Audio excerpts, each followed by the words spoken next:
සවස් කාලයේ ඝන වනාන්තරයකින් වට වූ කුඩා ගම්මානයක් තිබුණා. එම ගමේ රවි කියලා මහලු මිනිසෙක් ජීවත් වුණා. මහලු රවි කතාවක් කියද්දී ළමයින් ගිනිමැලයක් වටා වාඩි වී සිටියේ. බොහෝ කලකට පෙර සඳේලිය වැටුණු වනාන්තරයේ මැද මායාකාරියක් ජීවත් වුණා. මැජික් කරන කාන්තාවක්. සමහර අයට බිය වුණා. නමුත් සමහරු කිව්වා ඇය වනාන්තරය ආරක්ෂා කරනවා කියලා. ඇය ඇත්තටම ඉන්නවද සීයා? හැම කතාවකම ඇත්තක් තියෙනවා දරුවනේ. ඇය ඇත්තටම ඉන්නෝ නම් මට ඇයව බලන්න ඕනේ. ඇය මොන වගේ මැජික්ද කරන්න කියලා දැනගන්න ඕනේ. කුතුහලය හොඳයි කිරන්. නමුත් තනියම වනාන්තරයට ඇවිදින්න යන එක හොඳ නැහැ. කිරන් කල්පනාකාරීව සහ ටිකක් දඟකාර බැල්මක් හෙලයි. එදින රාත්‍රියේ කිරන් නිවසින් හොර රහසේ එළියට බසී.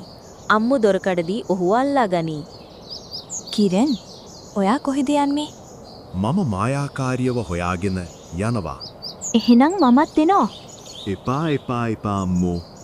ඔයා මාව එක්කගෙන නොගියොත් මම අම්මට කියනවා. හොඳයි. හැබැයි ළඟින්ම ඉන්නන. ඔවුන් දෙදෙනා දිදුලන වනාන්තරයට පිවිසෙයි. කනා මැදිරියෝ ඔවුන් වටා ඉගිලෙයි. ඒක හරිම ලස්සනයි. ඔව්. හැබැයි හොඳට අවධානයෙන් ඉන්න. අපිට මොනව හම්බ වෙයිද දන්නේ නැහැ.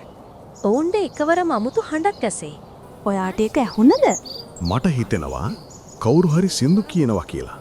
එලිපත්තක රිදී කෙස් කලඹක් ඇති උස කාන්තාවක් සිටගෙන සිටී. ඇය ආලෝකයෙන් රූප කුරුල්ලන් මල් සහ තරු මවයි. ඔයාලට ළඟ වෙන්න පුළුවන් දරුවනේ. ඔයාලා මෙතන ඉන්නවා කියලා වනාන්තරයේ මට කිව්වා. ඇය දන්නවා. ඔයා මායාකාරියද? සමහරු මට එහෙම කියනවා. මගේ නම මීරා. ඔයාලා වගේ පුංචි ළමයින්ට රෑ ගෙදරින් මෙච්චර දුර එන එක හොඳ නැහැ. අපිට ඔයාගේ මැජික් බලන්න ඕනි වුණා. මැජික් පෙන්වන්න නෙවෙයි දරුවනේ. ඒක Tamanට ආරක්ෂා කරගන්න බැරි දේවල් ආරක්ෂා කරන්නයි තියෙන්නේ. ඇය කැඩුණු ශාකයක් අල්ලයි. ඒ දිදුලන අතර නැවතත් කෙලින් සිටගනී. වාව්! ඔයා ඒක සුව කළා. වනාන්තරයත් ඔයයි මමයි වගේ හුස්ම ගන්නවා. පොළව දෙදරවාගෙන මහා හයියෙන් හඬක් එසේ. කුරුල්ලෝ හතර අත පියාබයි.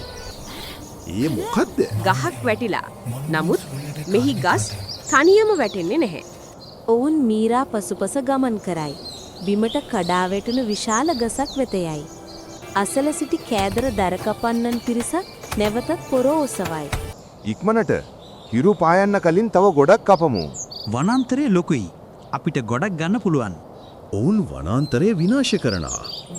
එහෙනම් අපි ඒ ආරක්ෂා කළ යුතුයි. දරුවනේ මගේ පිටුපසින් ඉන්න. ඇය දෑත් ඔසවයි. කනා මැදිරියෝ තරු වගේ එකතු වෙති. ආලෝකය ඇය වටා කැරකෙයි. දරකපන්නන් බියට පත්වී පැනදුවයි. දැන් යන්න. සඳෝයාලගේ මාවතට මඟ පෙන්වයි. අපට මෙම කතාවෙන් ගත හැකි ආදර්ශය සැබෑ මැජික් යනු කරුණාව, ධෛර්යය සහ ඔබ වටා ඇති ලෝකය ආරක්ෂා කිරීමයි.